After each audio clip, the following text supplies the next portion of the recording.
एक और 14 अगस्त गुजर गया, एक और आज़ादी डे गुजर गया। हमने इन कौमी अवार्ड्स की भी रेड मार दी है।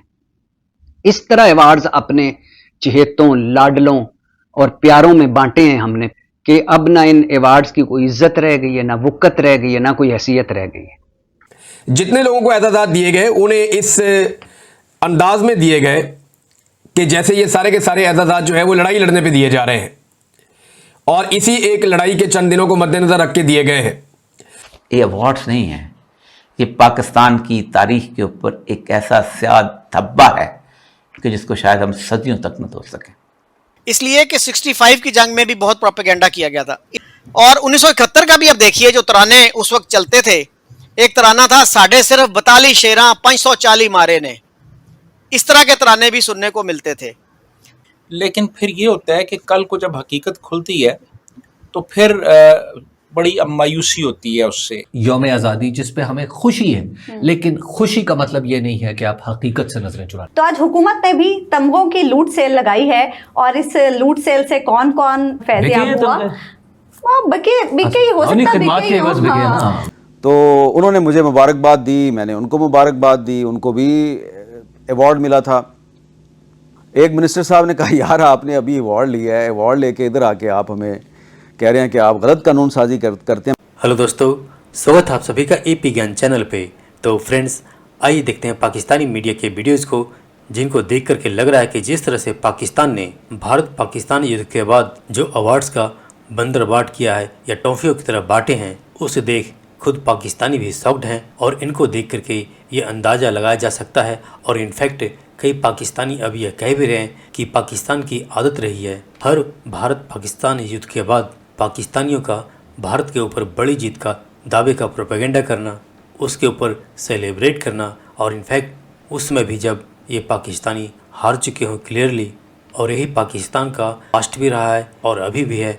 जैसे कि 1971 में पाकिस्तान के 2 टुकड़े हो चुके थे, पाकिस्तान के 90,000 से ऊपर के सैनिक भारत के सामने सरेंडर कर चुके थे, लेकिन पाकिस्तान के अंदर पाकिस्तानी मीडिया के थ्रू यह बताया जा रहा था कि पाकिस्तान ने भारत के ऊपर बड़ी जीत हासिल की है। और ठीक इस समय भी यही हो रहा है कि जैसे ही भारत और पाकिस्तान के बीच सीज फायर की घोषणा होती है, यानी युद्ध विराम होता है, उसके बाद ही पाकिस्तानियों ने, पाकिस्तानी सरकार ने भारत के ऊपर जीत का जश्न मनाना शुरू किया। अभी पाकिस्तान के अंदर जो 14 अगस्त निकला, उस पे अवार्ड्स टॉफियों की तरफ बांटे गए। तो दोस्तों, आइए देखते हैं पाकिस्तानी मीडिया की इस वीडियो को।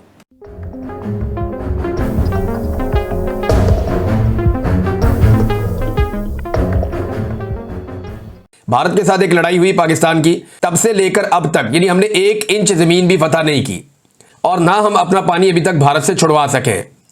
लेकिन इसको एक अपॉर्चुनिटी के तौर पे लिया पाकिस्तान की मौजूदा रिजीम ने, और 14 अगस्त के ऊपर जो सारे वो बांटे गए एजाज़ात, वो भी इसी तरह बांटे गए जैसे कि बंदरबांट हो रही है।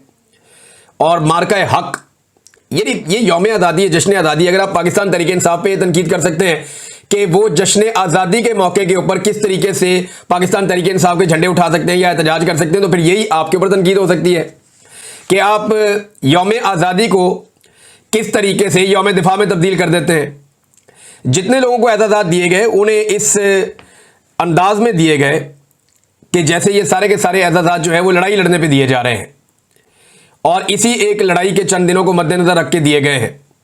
आज 263 नाम मेरे सामने रखे गए। ये 263 नाम ये अवार्ड्स नहीं है, ये पाकिस्तान की तारीख के ऊपर एक ऐसा स्याद धब्बा है कि जिसको शायद हम सदियों तक न धो सकें। ये वो अवार्ड्स हैं कि जिन्होंने फैज़ अहमद फैज़ का अवार्ड, जिन्होंने अहमद नदीम कासमी का अवार्ड, जिन्होंने हफीज़ जलंधरी का अवार्ड, जिन्होंने अल्लामा इकबाल की हुर्रियत का वो मकाम सब ख़त्म करके रख दिया है। ये वो अवार्ड हैं कि जिसके बाद तो यकीनन वो लोग जो आज तक अपनी सलाहियतों की बुनियाद पर अवार्ड हासिल कर रहे थे, वो शर्मिंदा हो चुके होंगे कि काश हम इसको वापस कर देते। जिस मुल्क के अंदर तोशाखाना की घड़ी खरीदने वाले को एक नहीं 2 दफ़ा अवार्ड दिया जाए और उसको बराह रास्त ख़ास तौर पे सामने दिखाया जाए और उसकी तशहीर की जाए, उस मुल्क के अंदर और क्या गुफ्तगू की जा सकती है। आज इंडिपेंडेंस डे मनाया जा रहा है और उसके साथ साथ मार्का हक भी। पहले जिसका नाम बुनियान मरसूस था वो शायद लोगों को डिफ़िकल्ट लगा, तो फिर उसका नाम बदल के मार्का हक रख दिया गया। तो एक तो इस पे मुझे बताइएगा कि ये ट्रायम्फलिज्म जो है ये कितना रियलिस्टिक है और ये कितनी देर तक चलता रहना चाहिए। एक ऑस्ट्रियन वॉर हिस्टोरियन है टॉम कूपर, जिन्होंने ये कहा है कि इस मार्के में India was the clear cut winner. लेकिन उसको भी हम छोड़ दें, हम यही मान लें कि जी ड्रॉ हो गया, बराबर हो गया, लेकिन हमारे यहाँ प्राइम मिनिस्टर साहब ने कहा कि हमने शिकस्त फाश दी, यानी क्रशिंग डिफीट हमने इन्फ्लिक्ट की इंडिया पे और धूल चटा दी। ये तो बहुत ही दफ़ा आज सुनने को मिला। तो इस तरह की जो लैंग्वेज है, इज दैट हेल्पफुल? मैं नहीं समझता जी, क्योंकि देखिए पहली बात तो ये कि ये जंग नहीं थी, ये एक कॉन्फ्लिक्ट था, एक लो इंटेंसिटी कॉन्फ्लिक्ट मैं ऐसे कहूँगा। इसमें तमाम फोर्सेस को अपनी फुल माइट के साथ मोबिलाइज नहीं किया गया, आपकी इन्फेंट्री और आर्मर को इस्तेमाल नहीं किया गया। ये प्राइमरीली एक मिसाइल्स की जंग थी, लेकिन ये बाकायदा तौर पे एक फुल फ्लेज्ड जंग नहीं थी।